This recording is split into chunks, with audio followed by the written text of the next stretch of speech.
Oh, hello. Oh. You get a little voice as well. Admit everyone. There we go. Open the floodgates. Here we go. Everyone coming in. Happy Thursday to us all. No better place to be on a Thursday night, I reckon. Good evening, everyone. Old mate Justin punching darts. Dave from Sydney, Tony, David Bottle, the Dom, Maddie, Elena there, Paul, how are you, man? Long time no see. Brian, Sean. Evening. Scornell, yeah. Good to see you, mate. Long time no see. Mike Leyland, Jason Aldering, Simon. Who else we got? There's a few people more joining in, and there will be a few coming in line. Good crew tonight for some absolutely cracking whiskey. Yeah. So excited. Probably like we don't always do. In fact, it's pretty rare that we get the opportunity to do this sort of thing where we showcase one distillery or an Australian distillery. So it's exciting. It's a fun opportunity. Also, the fact of all these native grains, which is I'm very excited about it. Like it's something very distinctive from a distillery. 78 degrees doing this with native grains is absolutely amazing. So let me just spin ourselves. And we add Fred here from Adelaide Hills Distillery, Ankara, his partner, and guest on tonight's tasting. As you guys might remember, Greg is it? Fred used to work for Sullivan's, and now he's moved to the mainland employment. To the Adelaide Hills. Yeah, the Adelaide Hills. He's still living in Melbourne, of course. Yeah. Fred, how are you, man? I'm good, mate. How are you? I'm very good. Back on the lockdown, the way we started. Yeah, here we go again, right? It's a bit of deja vu. Deja vu.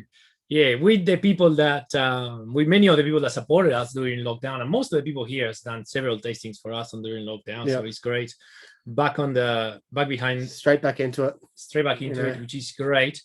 So just to begin everything, sorry to do this because we didn't send this on the paper, but everyone's going to need a little bit of a sweetener, call it sugar, maple syrup, agave syrup. Just a little bit of something, like a little bit of sugar or something, maple syrup, golden syrup, just for the cocktail. We've been at the beginning playing around making it today, and it's bloody sensational. And a little bit of ice. Yeah, a bit of ice as well. Yeah, no need for shaker or anything. We just a stir down. It's going to be a stir down. Dom's already made the executive decision. We just need just get a little spoon. Yeah. It's not rocket science. This one. It's pretty straightforward. Pretty straightforward. Mirko there. Haven't seen Mirko in a long time. How are you, man? This is again, that's the way we started making cocktails and making long drinks, just to bear all this boring chat at the beginning, which is not boring. It's the good chat, but it's good to have something in the hand. So Jose, should we make the cocktail to start with, and then we'll jump to Fred and get a little bit of more about everything about 78 degrees. Just saying, you might want to have a little bit of sugar there and ice, because the drink is a lot nicer with sugar and ice. But so Jono, we are going to make a little bit of room. All right. Well, let's make the cocktail then. So you've got your 50 ml of the 78 degrees Australian whiskey. All of this you'll just be able to build in the glass you're having it in. So nothing too crazy, and you can just use like any sort of tablespoon you've got. I'm just going to do it in a bigger mixing glass because I'm making one for me and Jose. But basically, I mean, it's again, I say it's not any sort of rocket science. You've got your components there. You can put them in along as we go. But I'm going to start by putting in the 50 mils of the whiskey. So that's the 50 mils of the Australian whiskey. Pop that in there. Hello, Jose. We're on for one tonight. And then we're going to pop in. You've got your little fish of bitters there. I think everyone's got a little fish of bitters. We send everyone a little fish with bitters in there, with chocolate bitters. So you got there's Fred. Yeah, perfect. It looks like soy sauce, but it alas. And then pop your bitters in there. You might not need your whole fish. You probably only want like 3 or 4 dashes of the bitters. So it depends how full your fish is, but might only be a couple of dashes. So in with your fish, in with your bitters. You've got your orange garnish there, be it an orange or a little grapefruit or whatever you've got. You can put that in the top when you're finished, or you can also use it while you're stirring down as well. I like to put it in while I'm stirring down because that way you actually get a little bit of the citrus flavor in the drink, which is pretty great for it. And one of the really interesting ingredients we've got is some zucca rabarbaro. So this is made say rabarbaro. Rabarbaro. So it's basically like a rhubarb amaro, essentially. And this is from the 80s. So we've been wanting to crack this one open. No, 70s. 70s. Yeah, this is from the 70s. Yeah. Awesome. So, and the early 70s. We hello. We already no. Yeah. We checked the tax stamp, the Italian tax stamp, and dates back to the very early 70s. Yeah, it's a very cool bottle. Possibly 60s, but most likely 70s. So yeah. So pop that in there, and you're also going to want, just from trying this a little bit, a dash of sugar or a little bit of maple syrup. We've got a little bit of agave nectar just to take the slight edge off the sort of like bitterness of the amaro.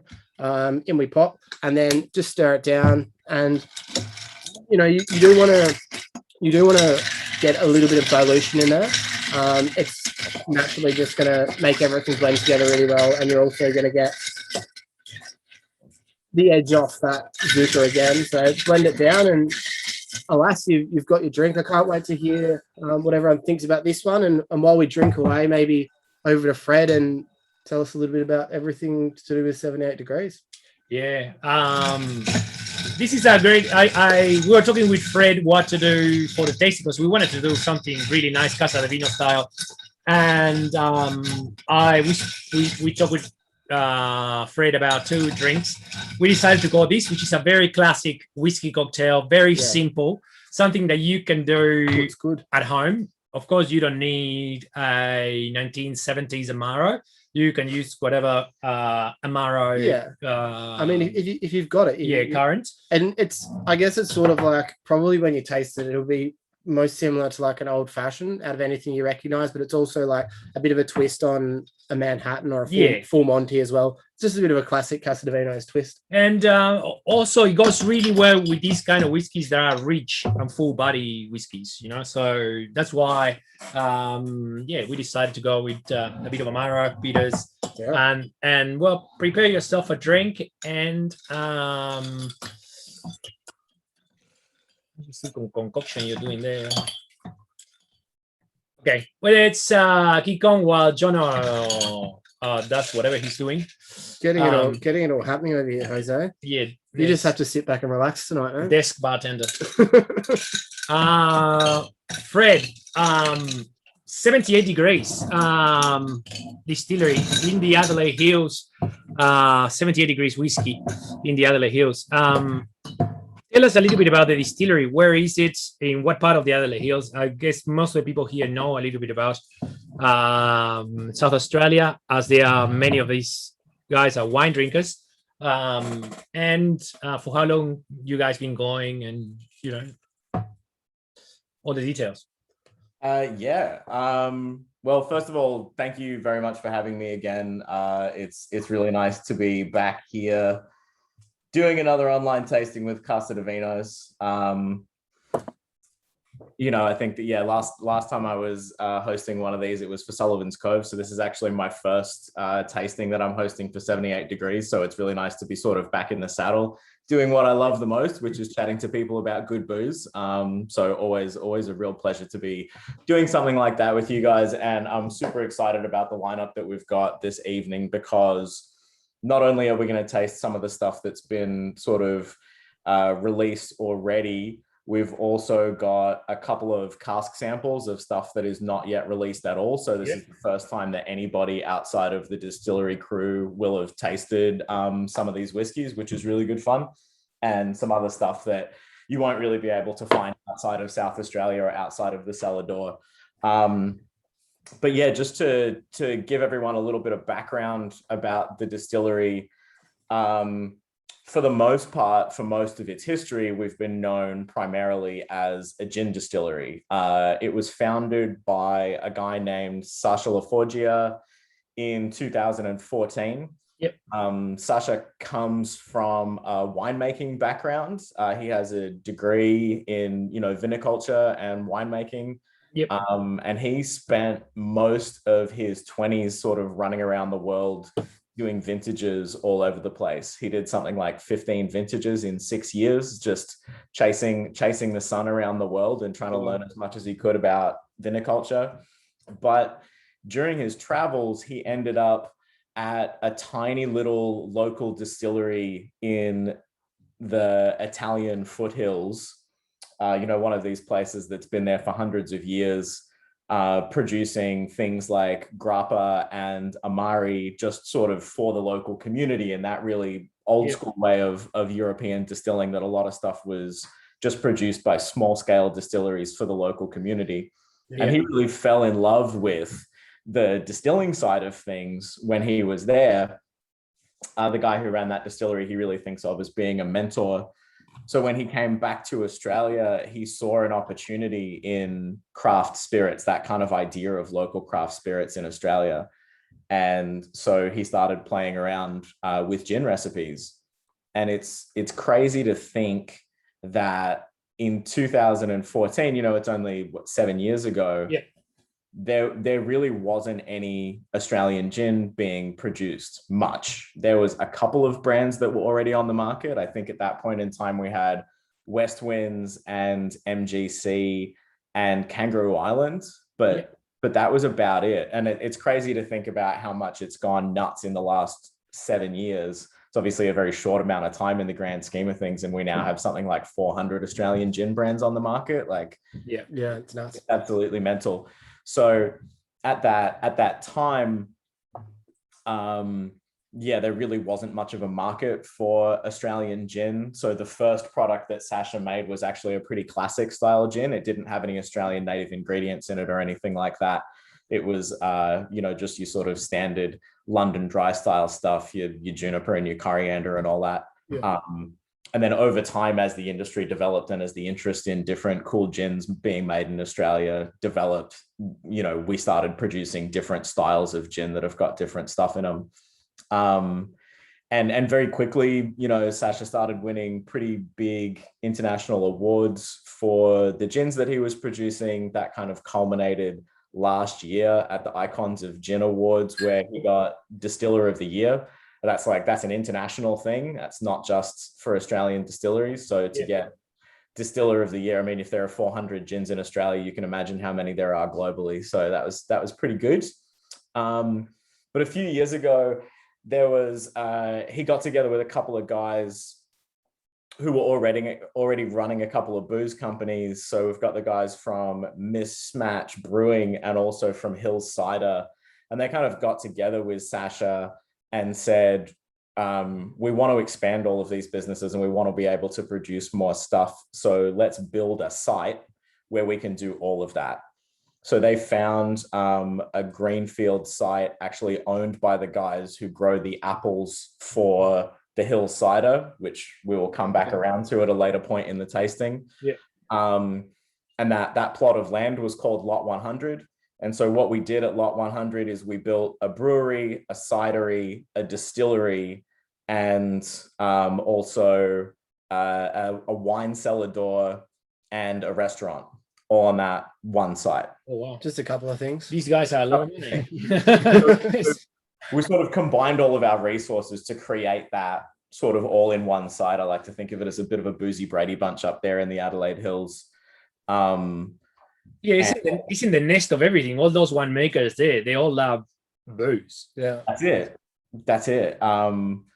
And so it's an amazing kind of brains trust of really smart booze people in that part of the country. So it's a spectacular place to have a distillery, cidery, winery, all that kind of stuff set up. But the cool thing about it is, when I first went over there just at the start of this role a couple months ago, I was genuinely astounded by the level of commitment that they have to sustainability on that particular site. So that's a really, really important thing for us at 78 degrees is to produce the products as sustainably as possible. So we're completely off the grid as far as water is concerned, because there's 3 on-site bores, wells that are just sort of naturally replenished through rainwater. Wow. We've got 300 megawatts of solar power on the roof of the distillery. So we're almost entirely off the grid as far as power is concerned. You know, sometimes at night when it's cold and the sun's not shining, we end up, you know, using a little bit of power from the grid to keep the fridges cold. But then during the day, we're often feeding power back into the grid. So we're pretty much, saying that, sorry to interrupt you. So saying that the stills are electric or they are gas? The stills are electric, but it's cool. but it's run off of solar power. Wow, That's awesome. that's awesome. Very interesting. And the entire distillery, brewery, cidery site, that whole warehouse is entirely clad in refrigerator insulation. So we keep a really constant temperature in there all year round, and we don't do any climate control whatsoever in the warehouse. And the most expensive piece of equipment on the entire site is our water treatment plant, which we sort of had custom built. It doesn't use any power. It's all like enzyme and bacteria stuff, but it makes sure that every single liter of wastewater that comes out of the brewery and the distillery gets treated. And then we use it to either irrigate the crops that we grow on the site, or it sort of filters back down into the aquifers to be reused. So it's a super cool place, and that sustainability stuff is something that we're really serious about. It's not just something that we're kind of pay lip service to. But when that whole site was built and we got, you know, bigger distilling equipment and all that kind of stuff, because initially, like the first batches of 78 degrees gin, Sasha was actually just making them on a keg still, sort of like homebrew style in his back shed, in his parents' shed. And so, yeah, when we built that site, we actually got a proper still set up. And so he had then the capacity to start producing dark spirits.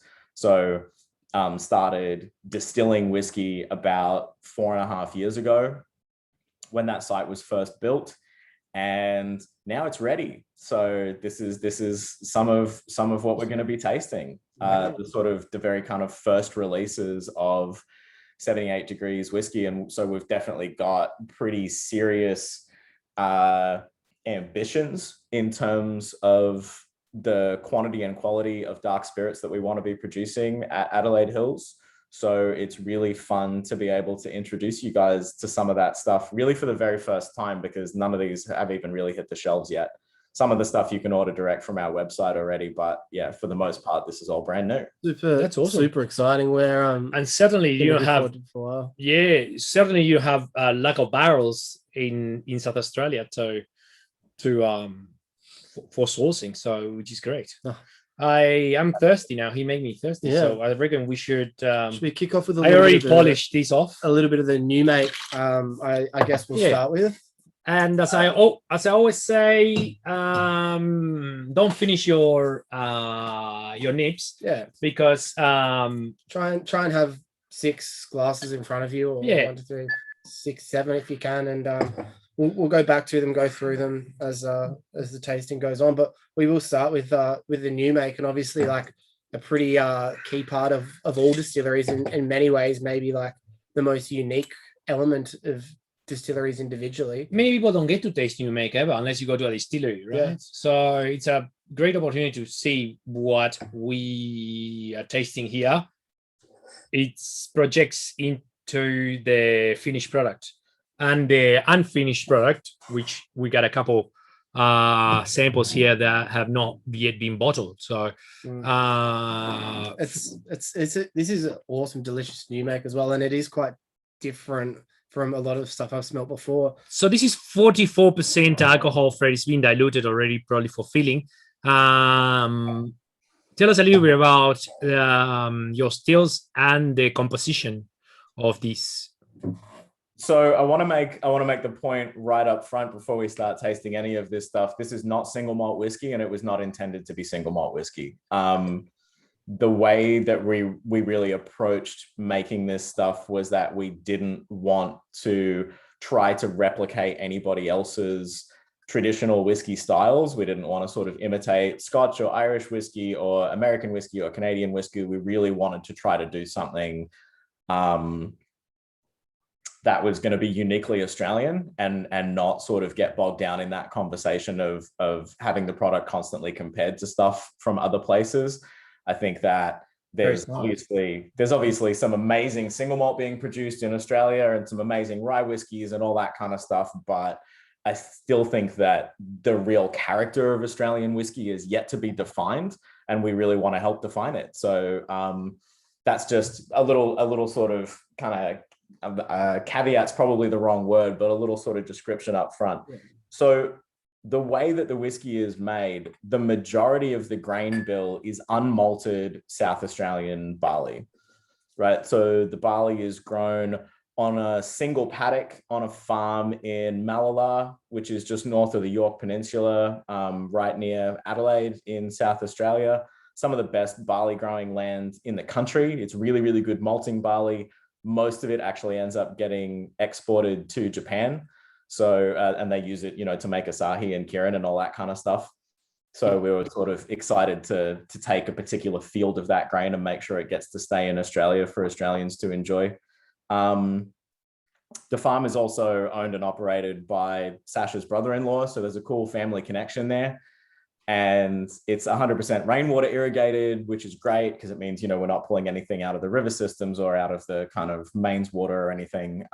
So again, a little bit more sustainable from that angle. Footprint almost zero, which is great. That's it. And the big reason there are two major reasons that we wanted to use unmalted barley. The first reason is, of course, flavor. We really wanted that beautiful kind of bright green, grassy, very sort of Australian countryside flavor profile to be dominant in the whiskey. Yeah. And the other reason is, again, coming back to sustainability, because the malting process is one of the most energy and water intensive parts of the whiskey making process usually. So yep. by using unmalted barley, and it is a majority unmalted barley in the grain bill, we're sort of eliminating a huge amount of that water and carbon footprint out of hand. But it's not only unmalted barley. To create some complexity in the grain bill, we've also layered in 11 different specialty malts. And again, having the brewers on site is really useful because we can kind of draw down on their knowledge of specialty malts. So we're using 11 different brewers' specialty malts. 11 secret herbs and spices. Yeah, that's it. And so, I'm perfectly happy to tell you what they are. They're definitely not secret, but, some of the fun stuff that we've got in there is, redback, there's crystal malt, there's chocolate malt, there's Munich malt, and some of those chocolatier sort of darker roasted malt characters are definitely really important to the overall flavor profile of this spirit, This is very nice and green, and it's very vegetal, and yeah, you can see there's not that much of that let's say secondary characters after roasting the grain. It's very fresh and lively.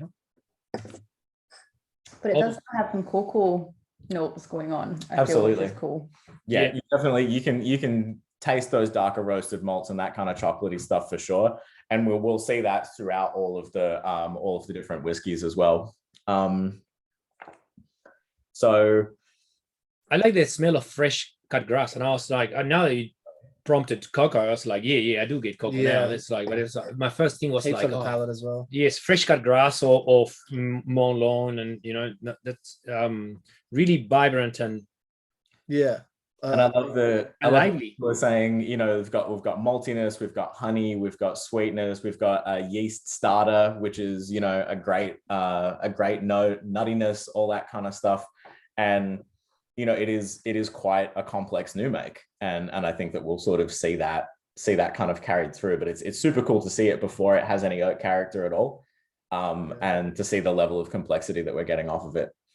Yeah, I like that a lot. I really do, and just for everyone, make sure you leave a little bit behind so we can use it as a cross reference to see what the kind of the aging has done with a little bit of tweaking though. With some of these have had a bit of barrel influence, but yeah. Yeah, Josh is saying tastes like a mash tun smells. And that's definitely it. Like you really get that kind of like fresh fermented grain character coming through, which I think is awesome. We've managed to preserve a lot of the really kind of natural grain characteristics of this whiskey, which is really good fun. So just, if you guys have any kind of specific questions about production methods and stuff like that, I'm happy to go over them. I'll just sort of briefly do some of the kind of nerdy production stuff, because that's always, it's always interesting. This stuff is what proof that it comes out of the still second distillation? 75. 75. All right. So it's actually not there's no second distillation. This is a single still run. Oh, single still run. Wow. So it's a pot with a bit of a column on top. Yep. So it's a hybrid still. Very much the kind of thing that you would often see in the American craft whiskey scene. I think Sasha took a lot of inspiration from some of those guys when he was over there a few years ago, sort of scoping out who was doing what in terms of making interesting craft whiskeys. And yeah, so one of the other cool things about this is that it is both fermented and distilled on grain. So we're not creating a wort or anything like that. The grain follows it, like husks and all, follows it all the way through, right through to distillation, which is great because we're actually getting a lot of during fermentation, we're getting a lot of interesting secondary characteristics coming from the different sort of naturally occurring bacteria and stuff that live on the husk of the grain. So that's really cool, especially late in the fermentation, we get some really interesting secondary characteristics developing there. And you get a bit of porridge on the back palate. Yeah. Like literally just sort of porridge, OT. When I first smelled it straight out of the bottle like a couple of weeks ago, I was like, that smells like a bowl of Weet-Bix. Yeah. A good way. Yeah, exactly. There is something very, sort of particularly Australian about it, which I love. And then distillation on grain is super cool as well, because we are just doing that single still run with the pot, with the column head on it. And distilling on grain allows us to preserve some of the kind of natural textures and flavors that you get out of the grains as well. But then the other cool thing is that the pot ale, so whatever's left in the pot after we've distilled the alcohol off, all just the slurry that's left in the pot, that then gets extracted and sprayed back onto the same barley field where we get the barley from as a natural fertilizer. That's cool. Like super high in potassium and stuff like that. So again, we're actually completely closing the loop when it comes to the way that we produce this whiskey. Wow. Yeah, awesome. We were talking with Dave at Lassenstone, and they give it to a pig breeder. They use it for food. Yeah, they of course they do a wort, but yeah, it's great to see that going back into the food chain. Into a food chain. 60, yeah. Unfortunately, this one doesn't come as bacon later on, but yeah, exactly. Well, I think because it is coming out of the still rather than coming out of the mash tun, by the time we pull it out of the still, it does actually have quite a high sulfur content. There's not really, and there's probably not a lot of food there for. No, you're not going to feed it to a pig. But one of the cool things is that naturally occurring sulfur that ends up in the pot ale is actually considered to be an organic pesticide as well. So we can, by spraying that back on the field. Sulfur, you're doing there. So pigs full of pots. We tell you. we're spraying it back on the field, and we're allowing the farmer to eliminate some of the chemical pesticides and fertilizers that they would normally use. All right. Should we move on to your core product? The Australian whiskey. The Australian whiskey. Yeah, so this is the Australian whiskey. This is the one that has basically, it's just about to hit the market. There are a very few handful of places in the country that have bottles available for sale, Casa de Vinos being one of them. Hello. But for the most part, yeah, we're planning on launching this probably early next month, hopefully. Yep. But this is what you guys are drinking is literally batch number 2. Batch number 1 was sold sort of direct to consumers from our website. And this is literally just the second batch. So Australian whiskey, 44% alcohol. We get to that in a minute. Whiskey with E. Whiskey with an E, and I think Yeah. that was a deliberate choice again to make people not look to Scotland for comparisons and stuff like that. But I suppose if I was going to kind of if people sort of go, okay, what style of whiskey is it? To me, it's sort of somewhere in between an Irish pure pot still and an American craft single malt.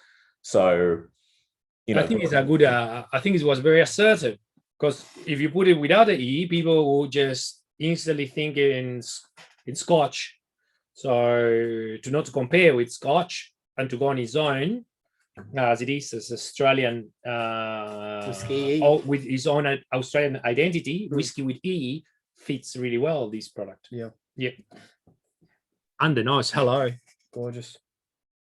So this guy, obviously, as we said, sort of comes off the still at 75%, goes into the cask at 58%.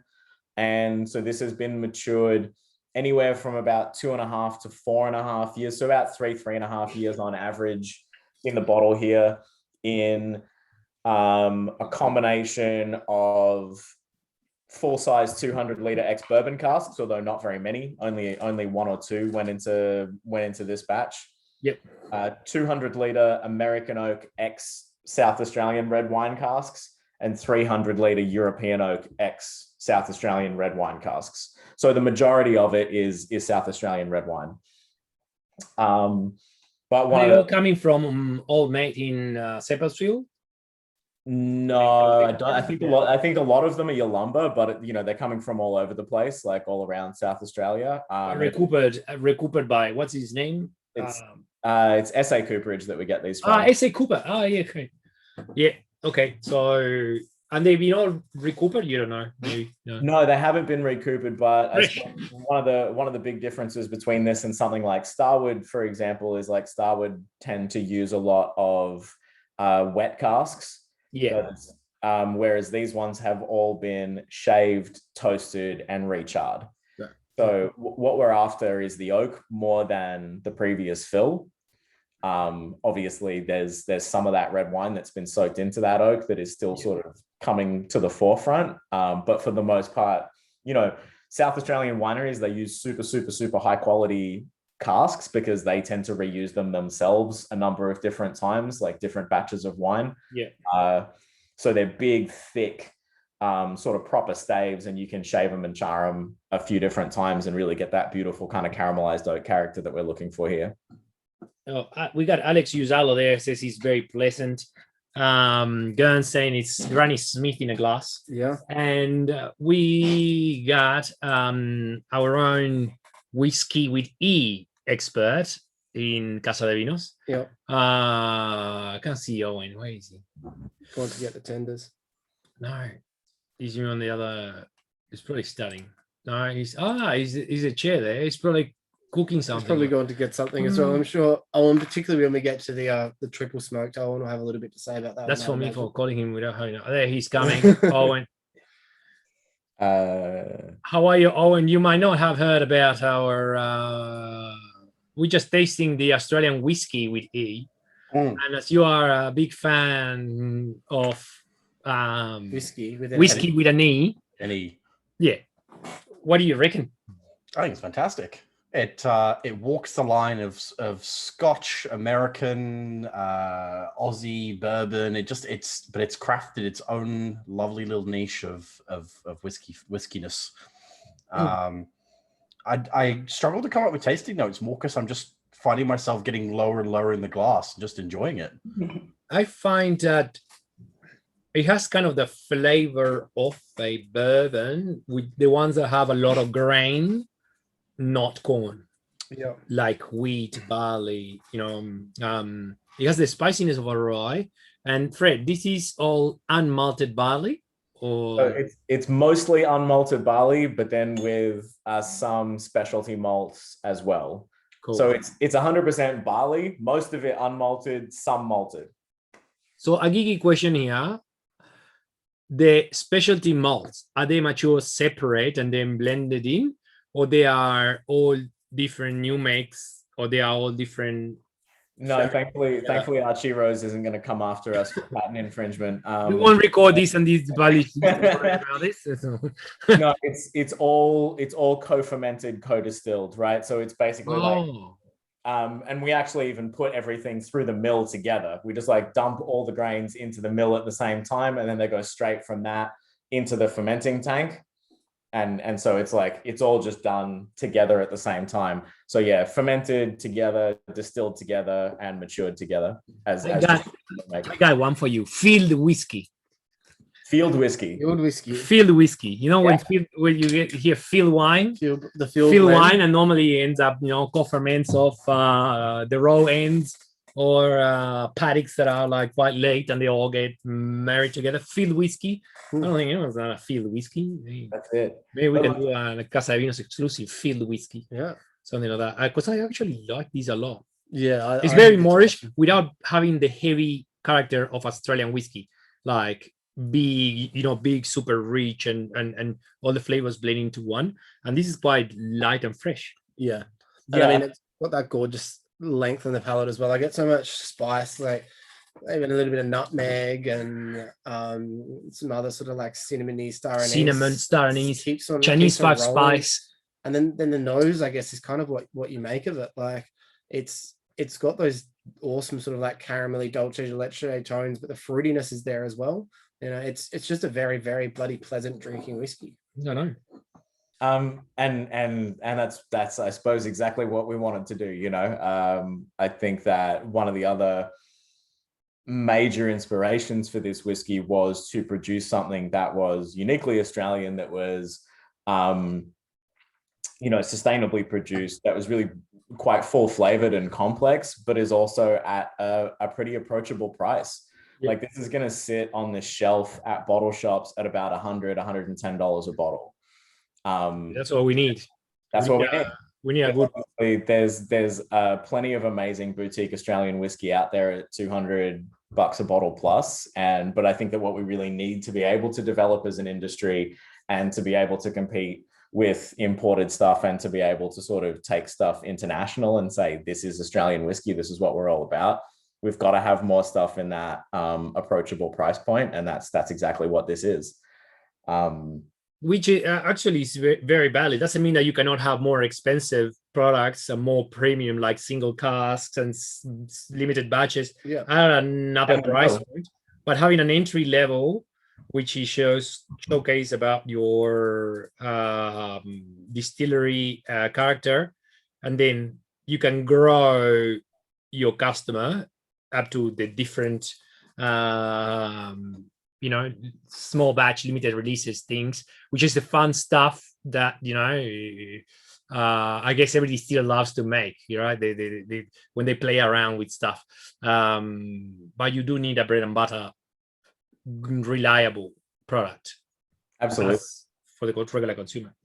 Absolutely. And you guys you're about to see some of the really fun stuff that we're playing with, and some of the limited release and more experimental and more sort of high-end stuff. But this is the kind of flagship whiskey that 78 Degrees is producing, and really fun to be kind of in on, for me, like really fun to be kind of in on the ground floor with this product and really helping kind of launch it and get people excited about it. That's obviously something that I've always enjoyed doing, is taking a brand new idea and a brand new product out to people and getting to show it to them for the first time. So I'm glad that you guys are the first people I'm showing this to. It's good fun. Yeah, we're happy to be. It's cracking, and some of the tasting notes have been awesome for this one. Cost lettuce, I love that one. Cost lettuce is good, and Gurns with the Granny Smith edibles when it comes out.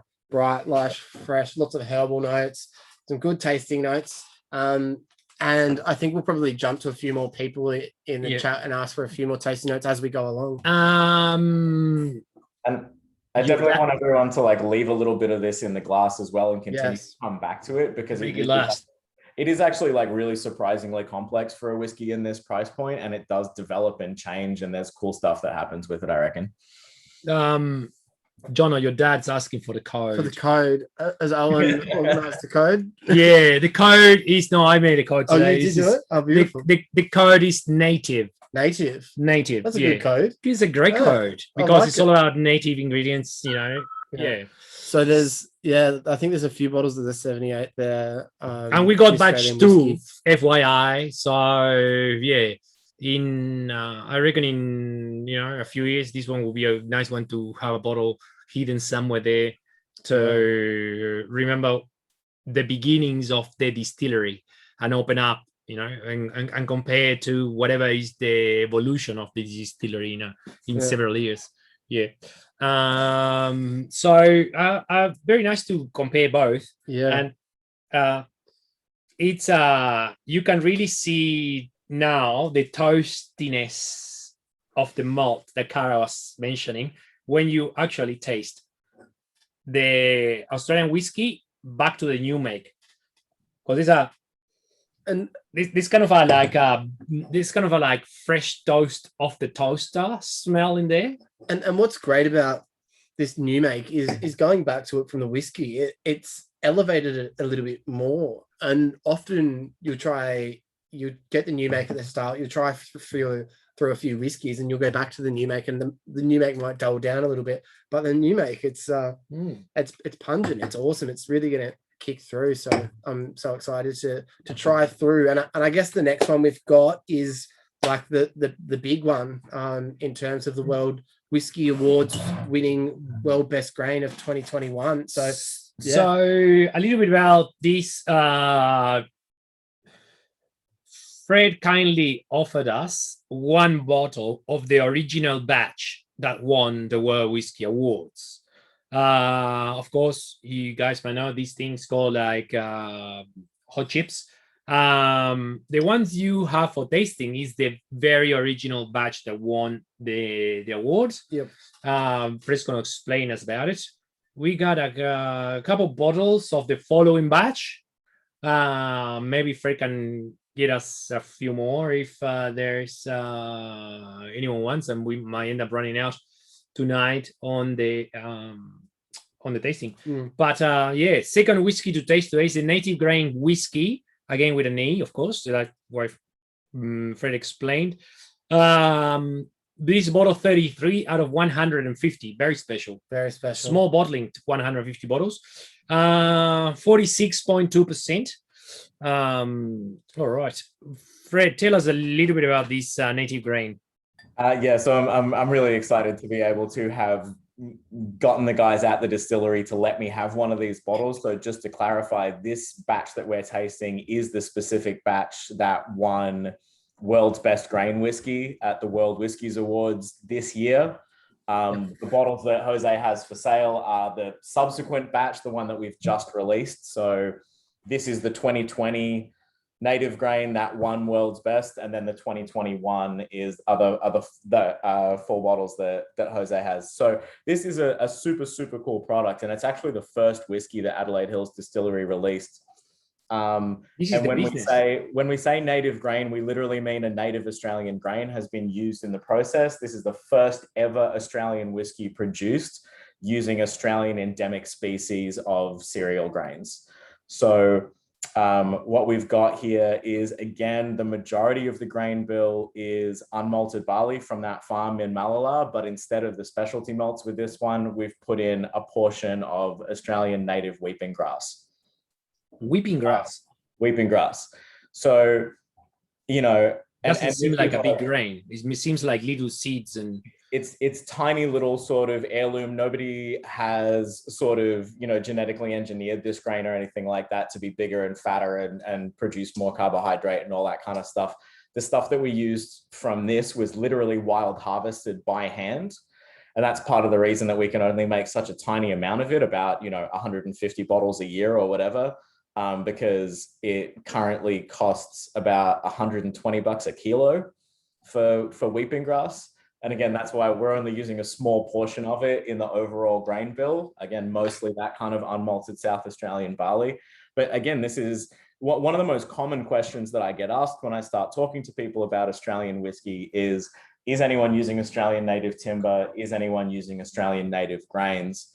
And now the answer is yes, but only because of this whiskey. And I also think that it is super, super cool that it won World's Best Grain Whiskey at the World Whiskies Awards. Literally the first ever whiskey produced using Australian native cereal grains took out best in the world. So it really is a milestone whiskey and an amazing whiskey for the history of Australia. And that history is something that's quite important to us at Adelaide Hills as well. I don't know if anyone's had the opportunity to read a book by an Aboriginal Australian author and academic by the name of Bruce Pascoe called Dark Emu. Yep. But it's basically all about how there was actually significant amounts of deliberate agriculture happening in Australia before European colonization. And weeping grass was one of the Australian native grains that would have been specifically sort of cultivated and harvested and stored, used to make bread and damper and things like that in the pre-colonial era. So it's part of what we're trying to highlight with this whiskey is that there's actually, you know, a 60,000 year history of grain cultivation in Australia that predates most of the introduced grains that we commonly use to make whiskey. Amazing. I didn't know there were the indigenous Australians who were doing crops back in the day. Yeah. I mean, it's probably as little known as it should be, but yeah, it's an excellent book, Fred, and it's like there was an incredibly large amount of agriculture going on for a long period of time. Yeah. The difference is substantial. How old is this, Fred?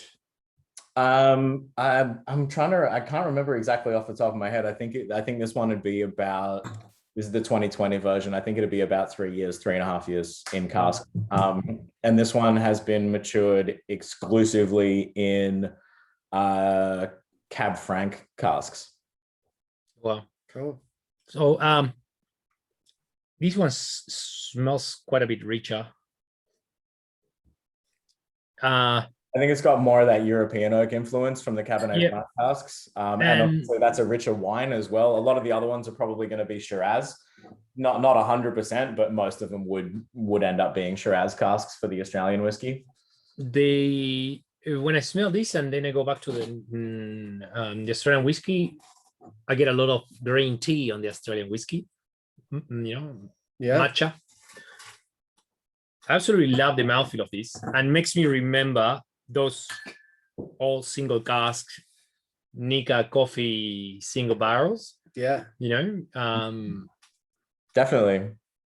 It has that sort of old grain, like which you pretty much only see in Japan. That sort of character of old grain that you pretty much Japan characterizes for. I don't know why that you don't see that character in Scotland or in the US. Of course, the US use other stuff and then mix it all. But Sean, I'm not sure exactly where the Cab Franc barrels came from. I don't know if they were Kangaroo Island or not. But yeah, the matcha thing is massive, especially when you think about like the matcha green tea that has got the rice grains in it. You've got that green grain sort of fresh, like freshly cooked rice thing happening. Rob saying matcha Kit Kat. Yeah. Well, it's that chocolate that comes through on the finish with the Australian whiskey that really gets me. Chocolate, green tea, and waffle. But yeah, I think that like somebody said, finer texture and higher tannin with the native grain. And I think that that's spot on. It's a little bit more, there's probably like a little bit more integration happening with it. But yeah, it's just like a beautiful kind of like fine, delicate, lovely whiskey. And I think the comparison to some of the older Japanese grain whiskeys is a good one. Of course, this isn't grain whiskey in the same way that something like Hague Club or Nika coffee grain or anything like that. We just couldn't call it anything else because it has got multiple different kinds of grains in the mash bill. So we had to call it grain whiskey because that's the only category that it sort of like legally falls into. Yeah, it has that sort of a bit of that nail polish that the very aged Nikas get, but it's so pleasant, almost like whiteboard marker. level. But it's also like very enticing, and there's that umami character of kind of salty on the nose. I just love it. Love the nose. cracking, huh? I think the Cab Franc barrel as well. That's it's pretty inspired. Obviously, there's a particular long row in a Cab Franc barrel that's pretty popular as well. So it's fun to see it. And I think that whiskey shows a huge amount of integration for being relatively young. It's like it's really like it's a pretty well constructed whiskey. I think in terms of the flavor profile, there's not really anything kind of sticking its head out there.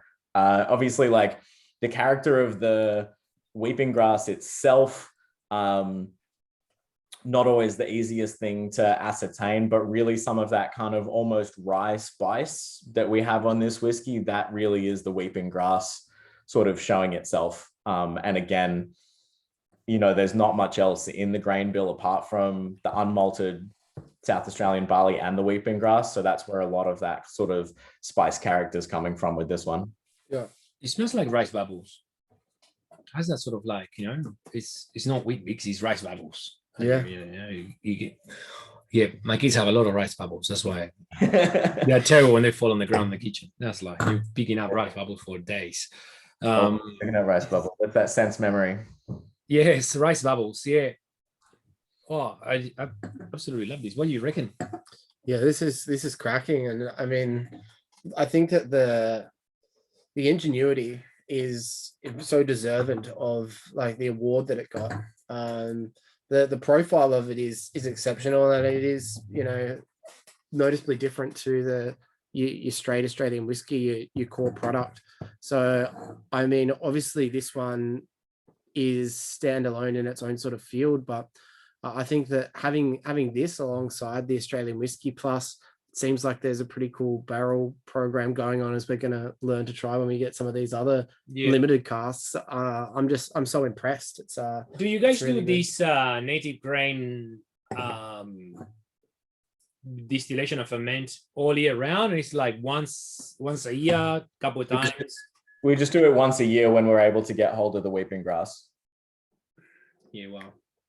Interesting. And now with no backpackers working on harvesting anything, it's going to be difficult. You got to handpick the weeping grass. Yeah. So there's an interesting story behind the whole sort of weeping grass thing as well, because this is the second ever batch of native grain that we produced. The third batch is the one that you have some bottles of for sale, which is made in the same style as this. Yeah. The very first batch we made was actually using wattle seed instead of weeping grass, which is obviously a lot more common. It's a lot easier to come by. There are acacia trees all over Australia, and wattle seed is one of the sort of easiest Australian endemic species to get sort of in relatively large quantities. But a lot of people got upset with us because technically wattle seed is not a cereal grain. So a lot of people said it wasn't whiskey. Okay. Yeah.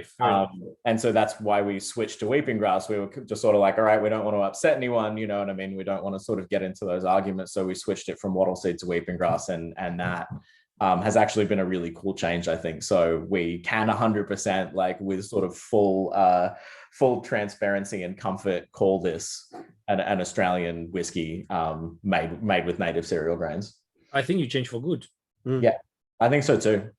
As much as it's going to be impossible probably for years for us to make this in any reasonable quantities, we did really want to be at the forefront of having that conversation about what it is that can make Australian whiskey uniquely Australian. So let's move on to the next one now. I love the 78, how it's perforated, raised, yeah. Muscat finish whiskey. As far as I know, this is almost not released or non. Yeah. No. Yeah. So this is a cask sample. This is a as of yet unreleased product. Can you hold the label up for everyone to see there, Jose? Yes. So this is prime time. This is a prime world exclusive breaking news. So this is what the label is going to look like, but the liquid that you guys are actually drinking is a cask sample. It's not from a final batch. So it may taste slightly different because this has literally just been pulled out of a cask and diluted with a little bit of water, but that is what the label is going to look like. So it'll be an ongoing sort of extension of the core whiskey range will be a fortified finish. And this one in particular is South Australian musket casks. So again, it is a finish. It's not like a full maturation in musket. So, you know, spent most of its maturation life in the red wine casks, same as the Australian whiskey, but yeah, finished off in that musket cask. And obviously you can sort of tell straight away the sort of influence that's had on it. Yep. Thank you very much for giving us a product like this that is not on the market yet. I guess a lot of our customers follow us because one of the reasons we have is always try to get new things exciting and, you know, be at the front of the whiskey, you know, industry in that sense. So yeah, it's awesome to be able to try these, and it's a cracking sample. And I think that when this comes to market, it's gonna go nuts as well. Yeah, and gas strength too, or gas sample. Yeah. Wow. Yes, I was hoping that they would actually send these over at full cask strength, but they did dilute them. So okay, it's okay. It's fair enough. The tasting notes on it is quite a bit of sweetness, cedarwood, a bit of crushed peanuts, or more like almonds, not peanuts. Like it's a kind of a crushed nut. A little bit of tart stone fruit as well, like cherry right at the start, or more sort of like compote cherries, but then it rolls into that sort of like the more woodiness, that almondness, almost like beautiful sort of like those exotic woods that we sometimes refer to. The palate is outstanding. Just that sweet and spicy. Moorish. Yeah, Moorish. You know, it has that kind of rice spice without the perfume. Yeah, that's a really good call. I like this a lot. Before you, Fred, tell us about more about this, let's say, who can we get here? So, old mate Chris Connell. Long time no see, brother. Hello there, Jose, and everyone else. You're a friend of the house for a long time. You know Fred really well. How are you, man? On occasion, we've I think we did a couple of events up at Melbourne Whiskey Room together a few years back now. But yeah, absolutely. Yeah. So you are a distiller, so you got a good insight on these things. What do you reckon about what we've been tasting and this musket finish? So Sasha showed me around the distillery. It would have been 2 years ago now, and that was just, I think, when the first release of the native grain with the wattle seed came out. And it's just super, super cool because I'm a pretty big fan of American whiskey myself. And him having, I believe it's the Cote still. So like from out to go over to Chicago and Coville, distillery in Chicago there to sort of import them into Australia and all that sort of stuff. So interesting to see that style of a very American, as Fred was saying before, a very American craft way of producing whiskey with grain fermentation, grain distillation, and everything like that. The musket cask, it does have that sort of sweetness, that roundiness. It's sort of taking off, maybe not to say the harsher edges, but it's just integrated in, or that maybe those spicer, more I guess heavier spiced characteristics back with that residual sweetness from the wine cask. They wonderful together. I agree with that. I think it's a great call. It feels quite a very rich meat palate, you know, which is really nice. Makes it full and rich. Yeah. And that sort of spiciness keeps kicking through on the finish a little bit there. again, would probably assume that it has been like recharred the barrel. Yeah, Fred, you can tell us a little bit about this muscat cask. Is it the same as the Australian whiskey with a finish? Yeah, basically, it's so again, the majority of the maturation time would have been in the sort of full size recharred red wine casks and then gone into the muscat cask at the end. I think the muscat casks might actually be wet when we fill them, though. I'm not entirely sure. I'd have to check on that. Yeah, cool. Because it's a pretty short finishing. So they're not, they don't need a huge amount of time in there to sort of pick up that real muscat character. One of the things that I think is interesting with this one too is that like on the sort of finish, like the very end finish, you see some of that kind of classic fudgy Australian fortified wine character really sort of lingering around in the back of your throat, which I do like the fact that the muscat sort of carries through the entire palate with this, as opposed to just being sort of a top note that sits on top of the whiskey. I agree with that. It's very integrated. It's not a sweet note that sits on top. You can still smell a lot of that grain behind. Always is very interesting to refer back to the new make, and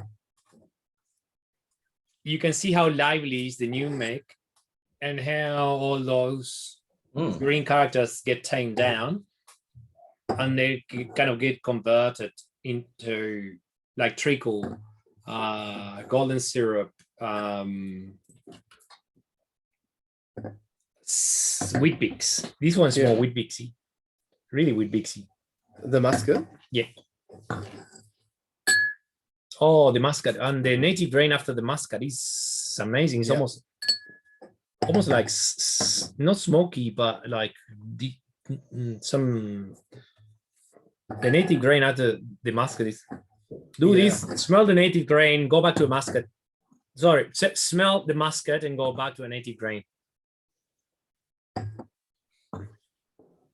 Yeah, more of those sort of like briny characters. Yeah, and it's amazing. You can see the complexity of the native grain when you go back from the muscat, and how it's like a notch above. It's native grain is stunning. The other two are absolutely delicious too. Yeah, and again, not so rich like most of Australian whiskies are, like opulent and sometimes or very heavily influenced by a wet barrel. by wood, not overly heavy. Yeah, I mean, these are still relatively young whiskies and they're being matured in an unclimate controlled warehouse in the Adelaide Hills. So, where the barrels are definitely working pretty hard, but again, they are full size casks and they have been recharred. So we didn't want to absolutely blitz the new make character with oak. So I think it's a good balance of spirit and oak character here. Yeah, I like these. I love it. It's cracking. John, what do you reckon? We taste the next one, or I'll take a couple of questions, a couple of our regular folks. Yeah, maybe let's have a little bit of around the grounds of a couple just before we pour the smoke. We got my mate Sean there. Sean there under the guns. I'm curious. I want some feedback. Like I said, this is the first sort of public tasting that I've done with these whiskeys, so I'm super keen to hear what everybody thinks. Sean's been with us again. Another of those platoon. One of the soldiers. That's been there.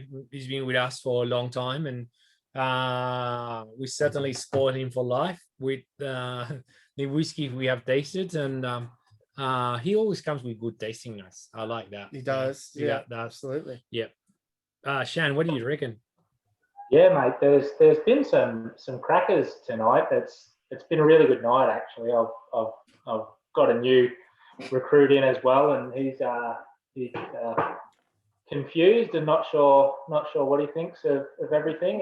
It's all pretty bloody good though, is the report. The old man, he called the caramel fudge taking a step back from the muscat to the native grain, and I've got to say he's nailed it there. Caramel fudge, yes. Yeah, I'm really loving everything. The new spirit The first one we got into reminded me of a really cool gin that I had when I had an overzealous bartender teach me the history of gin at a gin bar in Sydney, which was really cool. And yeah, I'm just loving everything. The Granny Smith on the first was it the Australian whiskey with an E was just that punched me in the face a couple of times and then just kind of disappeared. But it was really cool. I can't pick one. They're all absolutely stunning tonight. So sorry, not a lot of critical feedback there, mate. But Always the good stuff, Ant. Yeah, as long as you're enjoying them, pal. Thank you. That's great. We got Josh wants to buy a couple of this one. We don't have anything, but Josh, send me an email. I'm sure Fred will make sure we get a few bottles. Before the kind of national release, or just in the verge of the national release, and we look after you, make sure you don't miss out on the first batch. Same for David, has been waiting. We most likely will get some, and we are happy to save some for anyone that's been on tasting today. It's like that's the way we work, which we think what our supporters for being on these tastings. Thinking of tastings for sure. Daniel Mayers, I don't know if he's there or not. He might be eating. He might be. Hard to tell. Could have something going on. Yeah, maybe if he turns his camera on, maybe in the meantime, I can ask Roger. Where is Roger? He's there. He's Roger. How are you, brother? Not too bad at all. And just have to say, Jose, welcome to the club. I sent a picture to Josh. I know, man. Yeah, it's cold, man. It's a cold. Throw that beard out, but yeah, we look almost like twins now. Yeah. Josh was a recent convert as well, so yeah. So you're part of the club. Josh now. Also too. Yeah, we got all the beer and the bald. The beard and bald people. Yeah, it's a strong look. Yeah. We're bad. We like the what's our mate that buys the Glazul, the lives on the high rises and tattoos and stuff and not that one. Oh yeah. Good. I went to taste Toby. Yeah. Toby. Yeah, mate, Toby. Yeah, with a few tattoos less. Roger, what do you reckon about this? What do you taste? You're just down the road from these guys. Yes, we were there in Spirit Fest, and I think on World Whiskey Day we did the tasting as well. But they put the 2 extra samples on, so we had to jump on the musket. And I have to say, probably be with Josh and David on lining up for one of those as well. I've already got the original release, but it's certainly a good start. And this is certainly a good different range of whiskies. And I like you want to carve something out differently. And this is certainly something new. So good luck on the setting the standard for Australian whiskey. Yeah, I like that too. Trying to do something original, championing local products, but also with a sustainability thing in mind. Another mate, Tristan. He's been sinking on his couch. How are you, man? I'm good. I mean, I'm enjoying the Muscat one. It's very nice and round. I'm getting a lot of white Toblerone, if anyone's tried that. White Toblerone. Love a white Toblerone. Do you? Yeah. The only problem is it stick to your teeth. Right. Yeah. I mean, it does stick to your teeth. Yeah. Bad for the fillings. No, I don't have any feelings, but really? It's like I remember my mom telling me when I was younger, I was like, don't need chewing gum. The chewing gums, the Brazilian chewing gums we used to get in Uruguay, right? They were like really bad for feelings that I had back then, and I used to get really angry because they were very expensive, the fillings. So pulling fillings out of Brazilian chewing gum, I don't know what would make that. We just like rubber bands or it's old tire. Old tires or whatever. Yeah. Tristan, what do you reckon about these whiskeys that we tasted today? Good. It's a really refreshing. I had a bit of a monster session with Australian whiskeys the other day, and they were just a lot of overpowering sherry pop bombs. And this is just like the other end of the spectrum a little, and it's just really kind of refreshing to get some of that variety in there. I reckon you hit the nail on the head. Like whatever most of the new distillers, what they are trying to make is getting really heavy on the flavor cask maturation, and obtaining a lot of flavor and color, of course natural color, right? But trying to kind of accentuate that, also using small casks. And this is the other end of the spectrum. This is large cask, well, not large cask, this is normal cask, not small cask. This is just normal barrels, but also doing the whiskeys young, not so over oaked, and keeping the freshness, right? So not killing the character of the whiskey, of the mash, with just some port or sherry, or so it's lively, it's fresh, it's pretty. It's letting the spirit itself really shine. Yeah, it's awesome. Because I've had a lot of where the astringency takes over, like the tannins from red wine casks. This doesn't have that. I mean, someone mentioned it earlier, but it's nowhere near what I've been tasting recently, where you got like a small red wine cask. It just really, the tannins and it's like, I don't know, like a green banana or something, or like the astringent kind of thing. And that this is much more lighter and refreshing. It's a nice change. Yeah, and also the fact many of the tannins don't come from the red wine, though, saying that, because they are being recouped, or a lot of that is shaved down. It's just tannin from the oak. Whether though the harder you char them, you caramelize those tannins and you receive them in form of sugar, not tannin. That's why the sweetness appears, but it might take quite a while to get astringency.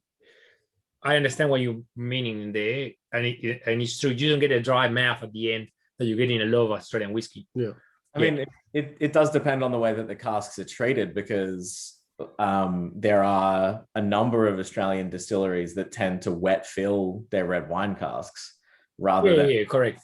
So again, then in that case, you are actually going to pick up some of the tannin from the grape skins themselves, like some of that same tannin that would have just existed in that wine. So I think it can be a combination of the two, depending on how the cask is treated. Yeah, I just took his question more like that sort of recharred, recouper, like heavily recharred port, heavily recharred sherry, which shows very little character of even sherry and port. It's just almost the secondary heavy char, and then you get like really dark whiskeys. Small casks. You don't get a lot of tannin on Starward, for example. It's just you get really winey, but it's like you know, I don't want to name any distilleries that does all the recharge small cask, but they get like really dark tannic. But it's not just tannic; it's like char, characters. We just there's very little spirit character in there. You could swap the distillery and you wouldn't even notice that what distillery you're drinking. Well, that's it. It's like there's so much cask influence there that, again, like the distillery is almost irrelevant. Correct. Because the cask has really taken over. Which is really amazing here to see the distillery character, or most likely the grain character, with the native grain as a difference with the others. How much probably a similar mash, just swapping the specialty malts with the what's it called? Weeping grass. Weeping grass. Yeah. Sad grass. Weeping grass. This is a weeping for like. No, weeping is in crying. Weeping like Sad, crying. yeah. Sad grass. Well, why it just falls down? It just Yeah. pollinates the wheat. Because it. Sorry. I just killed the muscat cask like without realizing what I was doing. It was quite Moorish. So it just kind of went down. Suddenly it's gone. And now I'm going, I left some, but the native grain is phenomenal. Yeah. Congratulations on this one. The nose just it's developed a little bit, or just in using the other drams as references, it's kind of brought out all sorts of new. Yeah. Let's should we move on to the next one now? Sure. Yeah. So somebody's just asked if sorry. the musket's being released as a single cask, and the answer is no. It'll end up being a vatted expression. Yeah. So the fortified wine that in that sort of dark purple label that you see in front of you, that'll be something that gets released probably once a year. And yeah, I'm not sure if it's always going to be musket casks or if there are going to be different kinds of fortified casks that we end up employing with that, but it'll be sort of like a once a year or so batch that we release. So this the first release of it will be in October of this year is the current plan. So you guys you're like well ahead of the game in terms of being able to taste this before it hits the shelves. Amazing. Awesome. And now again, one of those lucky things of that we get for having friends like Fred. You know, we got Left of Center series. So most likely no one has seen this label before ever, right? Unless Roger was there just checking out with David the different during World Whiskey Day. But this will be another specialty limited release label. And Fred has sent us triple smoke whiskey. This one's been diluted to 44 also. Tell us a little bit about this limited release or these casks that we're getting. Yeah, so I don't know exactly how many casks of this there are, but I think it's only maybe 3 or 4 altogether. And so this is just a straight cask sample out of one of them that has been cut back to 46. 46, yeah, true. It's just in the back here. But it's a super cool. Basically, this will be like a very, very limited run, like sort of one-off type of situation. We may in the future end up doing a smoky whiskey as part of the core whiskey range, but this particular version of it will not necessarily ever be repeated. So this is a collaboration that we did with Corsair, which is a craft whiskey distillery in the US, in New York. And basically Sasha met those guys when he was over in the US a few years ago and had a great time hanging out with them at one of the sort of distillers conventions, craft distillers conventions that happens over there. So then they were in Australia a couple of years ago doing some events, and he got them out to the distillery and said, let's do a collaboration whiskey together. So the way that this whiskey is made is the grain bill is divided up into thirds. 1/3 of it is imported Scottish heavily peated malt. I think it's from Loch Lomond, I believe, is the malting. Then 1/3 of it is that same unmalted South Australian Malala barley that we soaked in water to get it wet. And then smoked it over red gum. So sort of like almost the way that Lark does it, except that we did actually dampen the grains first to try to help the smoke penetrate into them a little bit more. So that's the second third.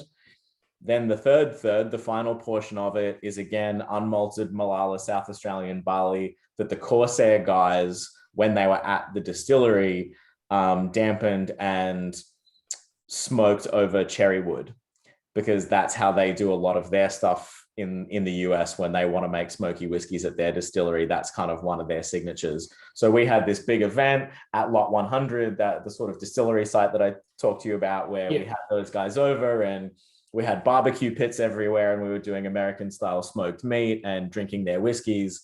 And during that sort of time when they were over hanging out with us, is when we sort of put the grain bill together of this whiskey. So a third imported Scottish peated malt, a third South Australian unmalted barley smoked over red gum, and a third South Australian unmalted barley smoked over cherry wood by the Corsair guys.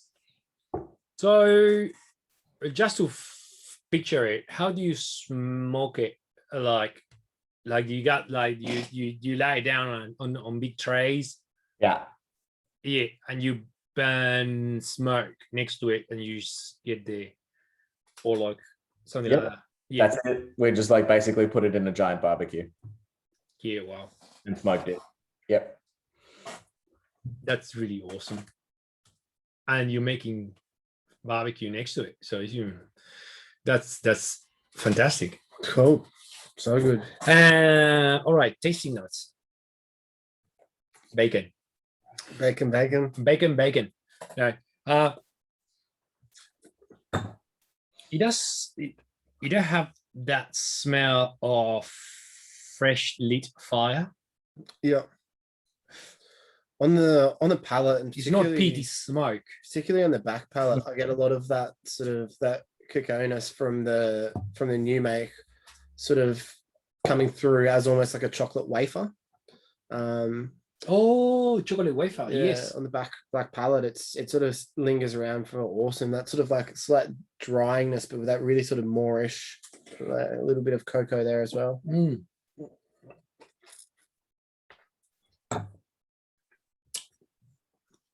Still a lot of spice on the palate. Still tastes like grain whiskey, which is great. Again, his own character. It doesn't have any bitterness at all from the smokiness. Remember when we had that burnt tire smoked one, Tasmanian? Yeah. There's none of that kind of rubberiness coming through. It's a very natural smoke. We tasted not long ago one that tasted like It tasted burning like house. Someone had done a burnout in a shearing shed. It tasted like someone's burned the house. Like everything got burned. The couch, the whitewoods. Imagine like smelling whitewoods burning. It's not good. The couch, the rug, everything. Us. This The is insulation. Yeah. the insulation, everything. Like this is very, very also quite subtle. And it's smoke. It's not peat. So if I have to compare it to the American styles, called Kagan. Yeah, comes to mind. Corsair, as you said, that sort of smoky, ashy kind. Yeah, which I guess is what Sasha would want to do with his like big influence from craft American distilling. It's exactly that, isn't it? It's marrying the own sort of like unique Australian style with that really typical American craft style. It's bloody delicious. It's really good. And again, trying to find ways to incorporate Australian endemic flavors into a whiskey by using that red gum smoke for our sort of part of it. Like, it's interesting talking to the Corsair guys. They, over the course of their experimentation, I think that they figured out that cherry wood is their favorite. Cherry wood and apple wood are their favorite things for smoking grains for whiskey, because you get more of those kind of natural fruit flavors as opposed to something like mesquite, which you can end up with that real sort of aggressive rubberiness. And then for us, we wanted to get that eucalypt character that, a couple of people have noted is in there, again, as a smell and a flavor that is going to be unique to Australia. You're spot on with that. It doesn't have any of that mezcal note that you get with like, hot smoked spirit. And you also get that eucalypt kind of camphor, character, which is actually enticing. I really love this. I think that the spirit and the smoke play so well together. And I think that on the basis of this, because this is like literally the first ever these are the first casks of smoked whiskey that we've ever attempted to make it at 78. But I do think that on the basis of this particular experiment, we will end up making a smoky whiskey part of the sort of core whiskey range in the long run. But I suppose it's like, you know, it's important to note as well that all of this stuff is work in progress. You know, literally even the sort of flagship whiskey, the Australian whiskey, the first one we tasted, hasn't even been released yet. It hasn't hit the market yet. So even that is still very much going to develop and change over the course of the next few years. You know, for example, in this particular batch, there are a couple of 100-liter casks that went into the vatting for this batch of the Australian whiskey that will be phased out by probably batch 4 or 5, because we've just decided that we think that the full-size casks are a little bit more consistent. So, you know, even that, it's still being developed. It's still sort of, we're still kind of, one of our big ethoses at 78 Degrees is that we try to make things a little bit better every day. So we're not sort of just going to lock in a specific recipe and say that's it forever. These, you know, these are brand new whiskeys, so they're going to shift and change and evolve. And we're going to see what people respond well to and what people like and what we like and what we think is working well, and we'll keep making more on the basis of that. Yeah, I can see that with the amount of different products that you brought us, how much you guys are invested on R&D and development of new fun products to keep your customers engaged within the brand and having fun, and, you know, giving them alternatives to have something to look forward to, which is great. I can see this being very nice again on an old fashioned or the same drink that we just made. It will probably be a lot more expensive though. Yeah. Well, But saying that, it will be a lot more interesting in its own way. It'd be another element to it. Yeah, correct. And the fact of being Australian, you know, his own blend of Australian grains, his own character, their own kind of smoke style, it just something different. It ticks a lot of boxes. You know, it's got the collaborative element to it. It's got I guess it's something more, it's refreshing to see in the industry. You know, just the classic port wood, sherry wood, you know. Yeah, so yeah, I like this. I love it. And it has coherence from a commercial point of view. Yeah, I would say trying to create your own space on a market that is almost like a blue ocean. You know, it's very little competition within the kind of Australian style of whiskey. Yeah, it's all very, you know, single malt driven with cask finish, which in this side is, you know, is so different. And I think what you'll find with distillers and what makes for awesome releases in the lineage of releases is that distillers, most brand ambassadors, whoever that are working at the distillery, and I mean, let's use Sasha as an example here, obviously loves his whiskey and loves his like craft whiskey scene. He's naturally gonna do like lots of different varieties. He's gonna do like the regular one, and then he's gonna go like, all right, I want to do something with fortified wine. That's natural. Then all right, we've done that, let's do something smoky. And so you end up getting like almost just by chance like an exceptional sort of array of amazing whiskeys that fall into all of the categories, just by the nature of all distillers are whiskey lovers, and they're just going to be inquisitive to what they can do next. I agree. I reckon what let's say you're my right hand, what my left hand will be thinking right now. Owen, well, how do you like this? The smoke, yeah, it's interesting. Definitely get that peat towards the back. But like I was saying, I love Fred's passion for the different grains and not being stuck with malt. You guys get to throw around so many different mash bills, and you could do every step the same, but change something by like 5 or 10%, and it's a whole new whiskey. This has got a lovely mix of that like eucalyptus red gum, but there's still some of that tropical fruits with the cherry wood, the peat towards the back. I think this is now my fourth cherry wood whiskey, and I keep coming back. It's a nice alternative to peat. Yeah, good. I like this one a lot too. Who else you reckon has a could have some thoughts about this? Maybe Matty Galvin there. Yeah. Oh, Matty Yeah, Galvin. He's been tuned in eating. with I the didn't want to interrupt him pineapple eating. background. He's been eating. What do you reckon about these, mate? I know you love your Oh. native Australian products. Most definitely do. Fantastic range, I gotta say. I remember I was lucky enough to try the wattle seed whiskey really early on.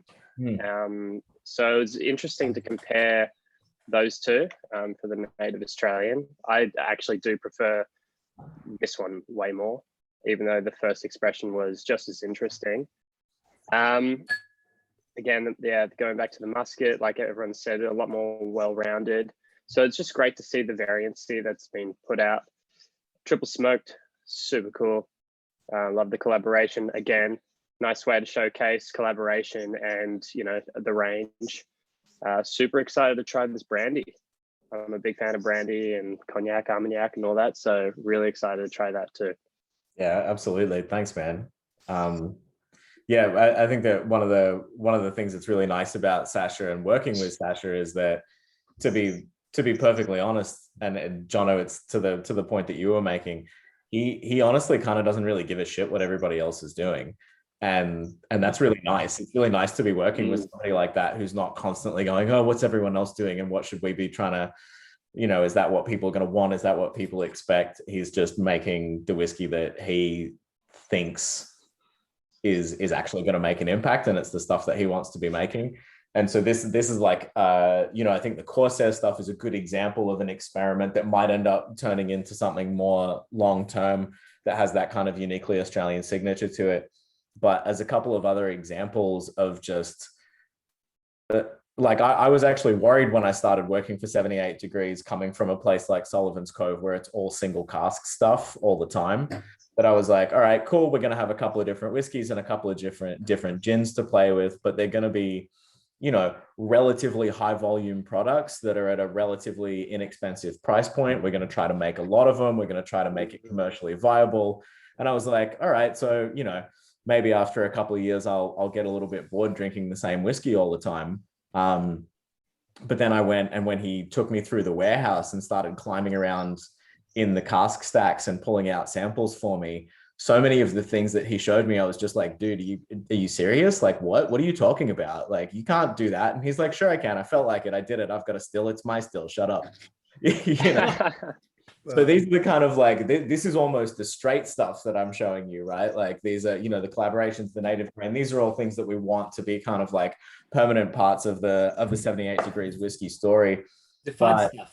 He's got even like way crazier, more experimental Willy Behind the Wonka stuff curtains. happening behind the curtains. Like he's got like a distilled sake. He's got a rice whiskey that he made. So he actually threw a bunch of rice, as you were saying, Owen, like playing around with that mash bill. He just chucked a bunch of brown rice and wild rice and stuff like that into the mash just to see what would happen.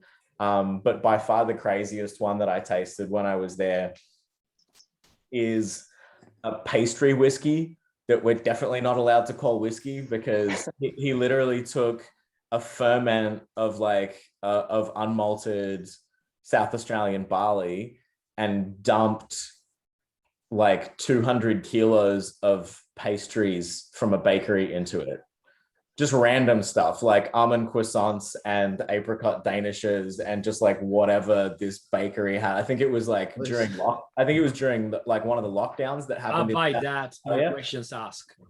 So they had to like, you know, they had all this pastry that they couldn't do anything with because all of a sudden like hospitality shut down. So he was like, yeah, cool. Why don't I just distill it into whiskey or into not whiskey? And I was like, Sasha, this stuff is so crazy tasting. It actually tastes like croissants and danishes in a whiskey. And he's like, yeah, I think there's probably about 20 kilos of butter in there altogether.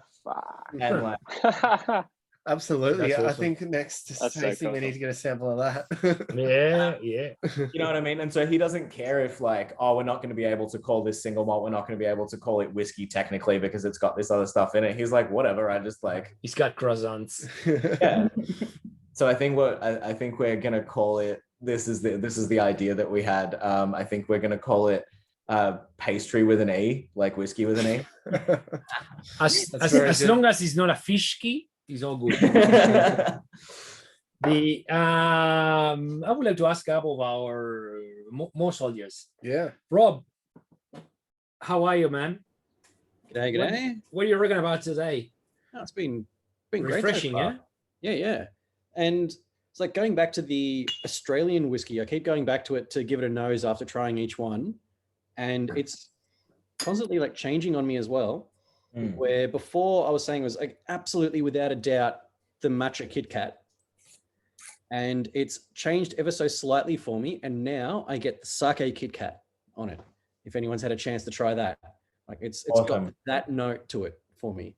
I like that. That's awesome. Sake Kit Kat. You're throwing curveballs there. Of course, I taste the sake Kit Kat.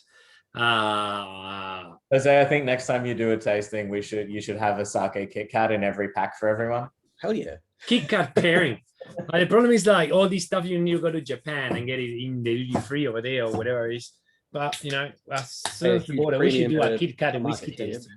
Kit Kat whiskey tasting. Oh, that's just going to be the scratching the surface of some of the ones that we've got planned. Yeah. While I've got the microphone very temporarily, Fred, I've got a question. Please. Like you were mentioning earlier about the whole like off the grid thing that the distillery runs. Was that a design goal from the start, or did it just happen because it was realized, oh, we could do it, and it's like piece by piece, like things were replaced? Or No, that was absolutely day dot. That was the point of finding that greenfield site. And we deliberately chose a site that had the bores there so that we didn't have to use city water and all that kind of stuff. We wanted a site that was big enough that we could build, water treatment facilities and all that kind of stuff. So yeah, it was very specific choice and cost us a lot of money. Yeah, but no, it's great to hear as well, because it's ultimately perfectly sustainable, hopefully. That's it. That's the idea, and again, it's something that we work towards. We're certainly not perfect, and I don't think anyone is ever going to necessarily be 100% perfect, and that's okay. We just want to sort of work towards making it, as good as we can. Yeah, cool. Dom's having to go. See you, Dom. See you, Dom. Just Thanks about for to coming, ask him mate. about what his thoughts or anything, but it's gotta. No, He's just not- left. It's not before I ask anything. Justin there, another regular here. What do you reckon, man? These whiskeys, pretty good stuff. Can you hear me? Yes, we do. Okay, good. I'm not sure if it was the vision of the distillery originally, but I think it's quite a big feather in the distillery's cap to be able to produce whiskies in South Australia that I'd class them as almost like Australian bourbon / ryes. It's an amazing profile that you don't get in this country. I'll admit I'm not a bourbon or a rye fan, but the notes there, I think you get the full notes of bourbons and ryes without the bad parts for me. I think it's an amazing achievement. They're very delicate. Yeah, and what I do actually give credit for is I think it's the native grain. When I've come back to it, it's got that real Aussie eucalypt hit, which makes it so quintessential, and not a lot of Australian whiskies can pull that off really well. It reminds me of some early batches of like Joadja and stuff like that. Well done to them. Well done, Fred. They're doing a really good job there. Awesome. Thanks, mate. I appreciate it. And yeah, I like what you're saying about getting those sort of American whiskey notes, but it doesn't have that super aggressive kind of new oak character that Absolutely, you usually see. Because again, we are using sort of second fill casks. So yeah, we're not seeing that real kind of like dank, aggressive, fresh oak, forest floor stuff that you would see out of an American bourbon. And I think that, yeah, I don't know, for me, they ride the line really well between being able to appeal to American whiskey drinkers, there's some elements of it, like it is 100% barley, so there's definitely elements of it that would appeal to Scotch drinkers, and then also to your Irish whiskey drinkers with that sort of with the unmalted barley thing. But as I said right at the start, we are trying to help define what Australian whiskey is actually going to be beyond just an imitation of somebody else's whiskey with a couple of tweaks to it. So that's an ongoing project, I reckon, but I think it's a worthwhile one. Yeah, definitely. Should we move to the next one? Yeah, let's get the brandy in the glass, and I think there will still be a few more. I would like to ask a around. few more people while we get the apple brandy on the glass. I would still want to ask a few more people definitely. about the impressions of the tasting today. Grab your sample of apple brandy. What you guys put there, and then before another of those regulars that's been supporting us, Paul Hamilton Brown. Hamilton. Yep. How are you, mate? I'm okay. What do you reckon How of are the tasting today? It was nice. It was definitely had that American whiskey flavor for me. When you taste the whiskey from different countries, you can tell. So look, this has an Australian flavor. Yeah. Even if it's Lark, even if it's Sullivan's Cove, it just has a Aussie flavor, and you taste any American, whether it be Westwood or Westland or anything else, this is American. And this, I wouldn't have, if it was blind, I wouldn't have taken this as an Aussie whiskey for sure. It definitely has those American notes, which I like. It depends what you're in the mood for. And so it's nice that it's different. To be honest, didn't really like the smoky one because I didn't get any smoke. And lately, I don't know what's happened to me, because I used to be a big sherry bomb head, and at the moment I'm a bit of a peat head. So I'm collecting Octomores at the moment, so to drink this, and it's like, okay, it's not super smoky. It had a kind of a bitterness to it, which I didn't like on the finish, but I really did like the grain, and I did like the single malt. Yeah, and I love that cocktail. That cocktail's fantastic. My wife's almost drunk half of it. I've kept the Amaro, half the Amaro. I think I'm definitely going to be playing with that and the chocolate bitters in the over this weekend, after a week and a half of homeschool with my 6-year-old. Yeah, I'm going to need that. And yeah, it's really nice. I'm enjoying it. When I first saw the website and everyone posting on Facebook and things about 78 degrees, I was kind of like, I wonder what this is all about. But it's nice to finally try it and see what the big deal was all about. Thank you. Good. Thanks for joining us, man. And I definitely I was pretty excited about the Amaro as well. I definitely had a little taste of it on its own. It's not often you get to I'm totally obsessed with Amari, and it's not often you get to taste something from the 70s. But I mean, again, to the point about that kind of clear American profile, it's interesting to see what different people kind of pick up on with these whiskeys. I do think that because it does kind of sit outside what I suppose people might expect from Australian whiskey. To me, if you put them in front of me blind, I would probably guess Irish pure pot still, because of that unmalted barley thing that really does come to the forefront. You get that grassiness. So if they were in a blind tasting, for me, that might be what I would guess. But there is something. The grain or the malt? Yeah. Which one are you talking to, though? Because they're very different for me. Just the standard Australian whiskey. The first one. Okay. Yeah.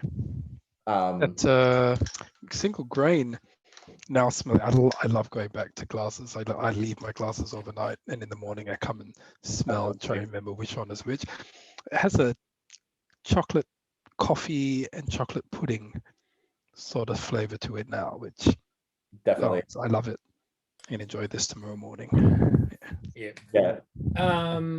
Fred, Australian apple brandy. I just nose it, and it's delicious, big time. Moorish.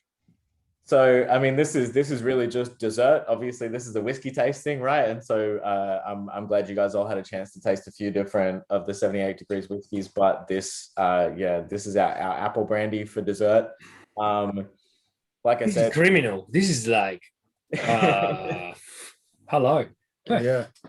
So we, like I said, we bought the site where the distillery and the brewery and the cidery are built from the apple farmers that grow our apples for us for the cider, for the Hills cider, which is the brand that we're kind of involved with there on that Lot 100 site. And so that was obviously the inspiration for creating the Hills cider, which is the sort of oldest business in the little kind of Brady Bunch of booze businesses that we have up there. Hills cider has been around for 11 years, I think. And the inspiration behind that was to create a good cider from 100% Australian apples that didn't have any concentrate or any of that other kind of crap added to them, just like straight up just fermented apples, the kind of traditional way. And of course, the apple farmers that we work with, they're like 4th generation apple farmers up there in the Adelaide Hills. And we use all the stuff that they can't sell to Coles and Woolies because it might be a little bit misshapen or have a little brown spot on it or something like that. You know, you see those like piles of perfect apples in a pyramid at the supermarket. That's not what bloody apples look like when they come off the trees. So there's all of these apples that are perfectly good that you can't sell in the shops because they're a little bit wonky looking. So that is obviously a perfect thing to make sure that stuff doesn't end up in landfills and all that. Perfect thing to make cider from. So yeah, we work really closely with those guys. They're a really important part of the sort of overall site and the overall business. A lot of the wastewater that we generate at the distillery that gets treated in our water treatment plant will end up going back to those guys' fields to irrigate the apple trees and all that kind of stuff. And yeah, so we thought, well, now we've got a distillery set up here as well. It only makes sense for us to distill some of these batches of cider and create an Australian apple brandy. So that's what you guys have got. It's cracking. And like honestly, it's this is really good. It's so good. Do you like apple cider? Yeah, I do. How do you like them apples? Is that a joke? Like, how do you like them apples? It's a quote from a movie. Yeah. Anyway, probably. I didn't get it. No. I'm Uruguayan, man. Green and grassy, mouth watering, yes. Classy apple brandy character, yes. But it's like an inbreed between whiskey and Calvados. Like you don't get that sort of super bright Calvados-y, which apple you get from the French stuff. No. You get a lot of those kind of mature treacle notes from whiskey with an E. It's like the best of both worlds together. It's rounded. It's like a. I actually dig this a lot. Like it's yeah, you got me by surprise here, Fred. This is stunning. This is like so. What's it called when you can use things for many different things? Versatile. Versatile. Yes. Thank you, John. Very versatile. This seems like it's great for cocktails or just drinking neat. Yeah. Oh, a sipper. Even on a Dessert sipper. It'd be quite a bougie sort of spritz, but I mean, this in any mixology, you can have a bit of fun time. I reckon we'll put this with a bit of prosecco and maybe a couple of oysters and. Just on oysters. No, this is I absolutely love how clean it is. Yeah. There is apple character, but it's not like overly appley like Calvados. Why, Fred, you reckon, because you know a lot of this stuff, of course, why it's not so Calvados-y and it's so singular, I reckon?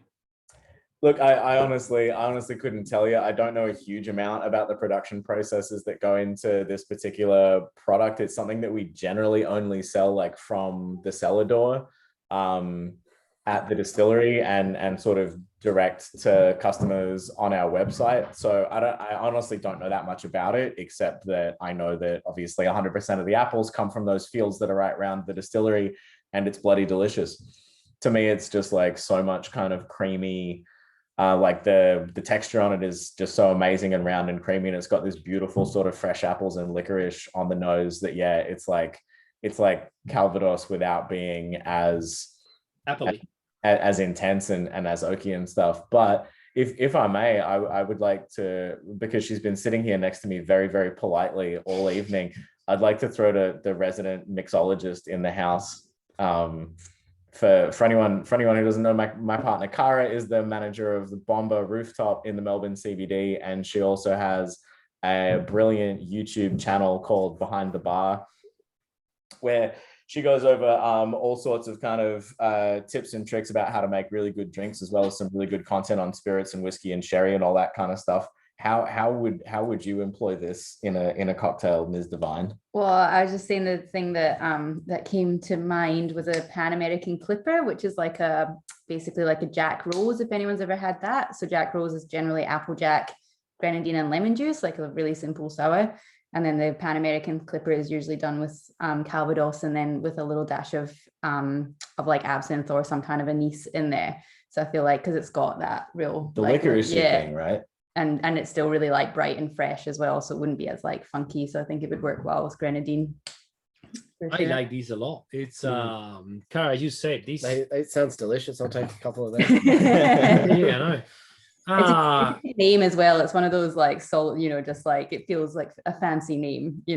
I'll have a Pan American Clipper, please. You sound sophisticated straight away. All right, what do you reckon about the drink that we made at the beginning? Yeah, that was delicious. I really enjoyed that. Like the I was honestly I was a bit worried, like when we first started tasting and I kept getting the cocoa notes. I was like, was it just the chocolate bitters though? Because that really carried that through. But yeah, it was really, really tasty and really cool to try that rhubarb.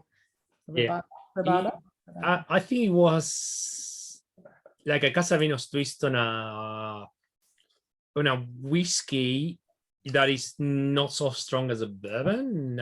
Actually, because if you really, I don't know how many people here normally drinks Amaro, has experience with Amaros. This Amaro is a lot more delicate than the current Amaros, which are sometimes a lot more bitter, a lot more sweet. It's a lot more aniseed, less of the camphor side, and this is quite a very mild Amaro. It's mild, but it's flavor forward, like the rhubarb jumping out, like it's but got mild integration, not like on you get Fernet, it's like a massive bitterness there with the menthol, kind of component. It's that deep in your heart, is it? I can't. I grew up with that stuff. It's like anyway. We leave that stuff. Fernet and Coke. But it's actually a lot more mild, this Amaro, than the current Amaros, and you get Montenegro and any of the other Amaros, and it actually matches really well a very mild whiskey. Yeah, for sure. It was awesome. And that is the Casa de Vinos twist. You probably don't get too many 70s bottles of Amaro to match with the whiskey every now and again, but that was a lot of fun. Yeah. No, and it's cool because you are definitely seeing some like a little bit of old bottle effect starting to happen there. It's like it's very, very soft. I don't think it's got a lot of that kind of like harsh bitterness and which makes it really really fun and tasty to drink. Yeah, we've got something for the next one we do. We need to chat because we got an Aperol from the 70s also. Oh, that's cool. Yeah, we got an Aperol from the 70s. Also similar tax stamp, so it could be late 60s, very late 60s or very early 70s. We can probably work out with Cara some sort of tasting that we do, in the next few months. Definitely, for sure. She will be the person. We've got a couple of old bottles of. We got some. The rum and the gin, like that gin would be bloody interesting. We've got some really old bottles. We got some rum. We got some rum. Some of that like Mexican Bacardi from the 60s. Then I think we've got a bottle of Red Hill from like the 50s as well. Yeah, right. Which probably just tastes like juniper, which would be great. Yeah, Yeah, 60s we probably. we got some Bacardi. This Bacardi was distilled in Brazil. Interesting, right? Yeah. The bottle of Red Hill gin. Maybe we should do like an old cocktail night. Yeah, Absolutely. Old, 1960s cocktail party. Let's yeah. do it. I reckon So, if you guys get to see here, you might not get. Let me just get. When you this is runs for whiskey too.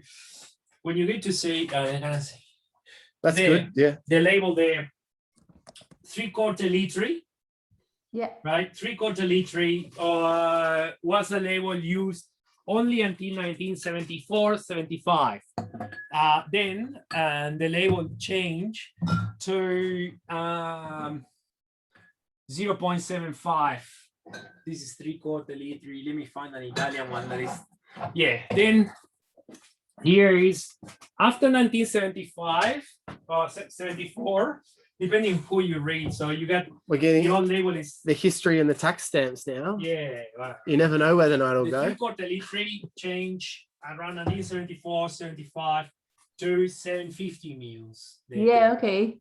Right. So when they got the 3/4 liter, it doesn't necessarily mean that everything that says 3/4 liter is Should we open that one as well for the not this old cocktail taste? no. But because the Italians were keeping stamps and stuff, so there will be still things, particularly whiskeys, they were bottling or bottle and sold in small batches, not bigger commercial products like these. Yeah. That will have the 3/4 liter, and they will be even bottling the late 70s, almost 80s, right? Yeah. Because we had some bottles that we know they were released on the 80s and they still have the 3/4 liter label. That's imagine if you buy labels from the tax office and you keep them on your cupboard and you find all labels, you just put them in the 80s, you just put them there, it's still valid.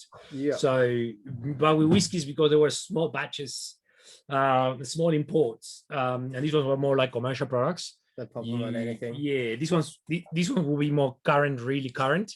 But at the end of the day, with whiskeys, they're not. So really I reckon an old cocktail tasting might be the way to go. That might be really fun. And for anyone in Victoria as well. Yeah. Next Wednesday night we're holding a Snap cocktail online tasting. We've got like 6 cocktails in the tasting for like $60, and we're basically just gonna join together on Zoom and have a bit of fun. So we got a smoke machine. The smoke machine. We'll do a bit of Jose's DJing. Will come out. I might be DJing that night. It'll be good fun. So that'll be good. And then there's another couple of fun tastings as well. The Old and Rare and the Jack Pirates, which is worth next Thursday. keeping Old and Rare mind. tasting, Yeah. stunning. I don't have the bottles here, but old 80s Glencairn and Glendullan and Milton Duff, 1968. 1968 Dark Milton Side Duff. of the Moon, 1972. Bottled by Gordon MacPhail. Springback Bourbon. You know, guys, you should if you don't already have one, you should get yourself a partner who looks at you the way that Cara looks at me when you guys are talking about Old and Rare tastings. He's like, can we please? I reckon maybe we can sort something out to say we can tonight, fix that out for Cara and in this case maybe we can fix Cara and then Fred can be the he can fix invitee. Yeah, that's fair enough. No, awesome. Yeah, sensational drams. I've still got a little bit left in a few of them. I'd be keen to get a few more thoughts maybe from people who we haven't chatted to tonight who are still there. Yeah, and of course, if anyone has any questions and stuff like that, obviously fire away as well. Josh, he's been watching and very silent there, enjoying the drums. How are you, man? Good, thank you. Very good. What are you reckon about today? No, look, I've really enjoyed it. I'm a local. I'm an Adelaide boy, along with Roger and David. So we've been. I jumped on the very first pre-order for the Australian whiskey. Thought at that price point and a local distillery, how could you not support it? Jump on, and a bit of a gamble, but gamble that well and truly paid off. Great work at Spirit Fest up at Lot 100. Had an absolute cracker of a day there, and I was there for the 4 or 5 local distilleries, whiskey distilleries. Got to have a look around there and sticky beak at the stills, which was fantastic. And then, like Roger and David, we did the World Whiskey Day at Nolde for the 78 Degrees Masterclass with Chewy. Yeah, awesome. It was a great one. And hey, I'm back here because I wanted to try your new make again. I loved it so much. I've tried dozens, scores of new makes, and this is one that I would happily just buy a bottle of to enjoy. I love that oaty, biscuity. I can go into a distillery and just smell mash day all day, every day, and this is the flavor of it captured. Absolutely. Yeah, I just really enjoy it. The Australian whiskey is fantastic. Your native grains to die for. The triple smoked, the longer it sits in the glass, the more I like it. I need a glass of water next to it though. It's very, very salty, dry, sucks the moisture out of your mouth, and so it's I'm a cask strength monster. I don't like putting water in my whiskey. This is one that I like having water with the whiskey, I think, on that one. I've never been a big brandy fan, but I'll buy a bottle of your apple brandy in a heartbeat too. Great, glad to hear it. Yeah, no, I mean, Jose knows I'm a massive brandy person, especially apple brandies. It was one of those things when I was like a very sort of young buck in hospitality when I first went over to France, and it was one of those things that just kind of blew me away, and I was kind of like in that young person way of coming home and just kind of grabbing everyone and shaking them and being like, why aren't we all drinking apple brandy? What's happening? I have to say though, I've tried to avoid drinking any other spirit than whiskey. Marcus at Haynes & Co has teased me and keeps pouring me some fantastic rums, and I'm like, it's expensive enough rabbit hole down the whiskey rabbit hole. I don't need to all of a sudden get a rum or brandy rabbit hole to fall down as well.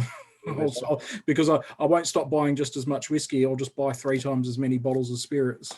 I mean, he's got an insane whiskey collection. I just don't know when he's ever going to open his whiskey bar. He promises me end of this year. By the end of this year, he's battling with council to put a balcony up on the 2nd level. That's right. Yeah, he told me about that last time I saw him, but he does have some pretty crazy stuff squirreled away in the basement. Basically, the whole time that I was working at Sullivan's, he was always calling me to get weird, random, fun bottles. So I think he's going to have a pretty crazy back bar there if he ever does get it open. Yeah. And Jose and Co.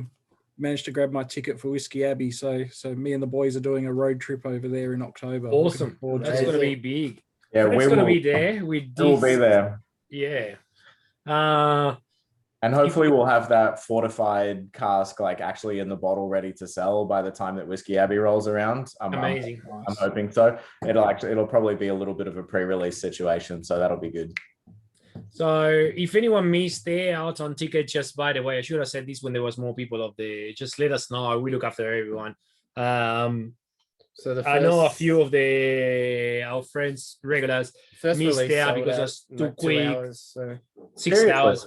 But, that's awesome. Yeah, fantastic. Literally, we just fill out our exhibitors list. We have had more requests than tables I programmed to, which is great. The response, it's been awesome. So if you are here in the tasting and you don't have a ticket and you want one, don't stress. We'll be able to find one for you. But it was awesome that it sold out so quickly. It was we do the second release on the 1st of July. Sorry.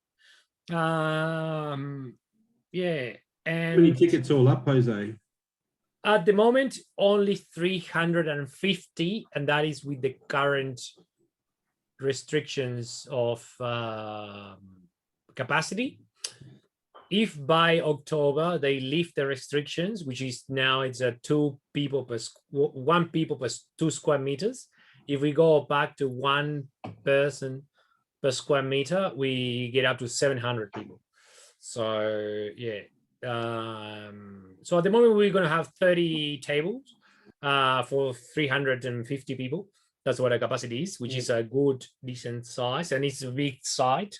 So if they lift restrictions, will be 700.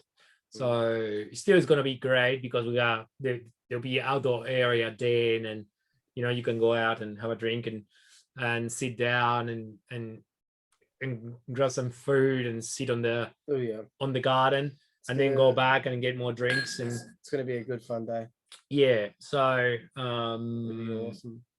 yeah, and there will be very exciting things to be announced for the show, but that won't come up until July. So yeah, as you guys always know, we got always an ace under up the sleeve. Up the sleeve. Yeah. So Some yeah, of the bottlings are going to be awesome. there might be a few aces here.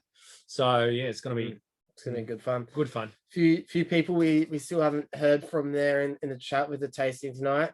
Alex. I will go to Alex. Hamish there, Big Hammer, and Eleanor. What did you reckon? Oh yeah, Big Hammer. Thoughts?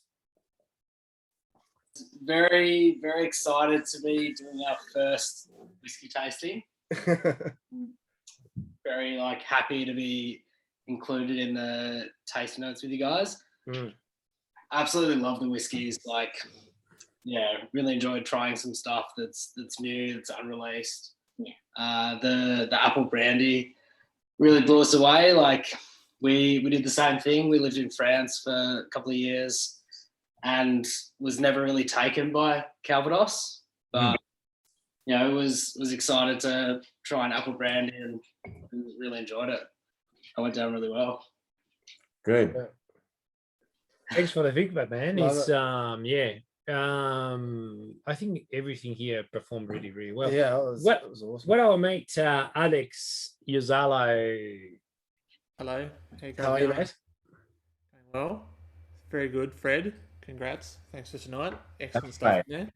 Fred and Alex know each other from Tassie. They probably most likely. Yep. Alex is regular. Fred would have got lots of DMs from Alex. Yeah.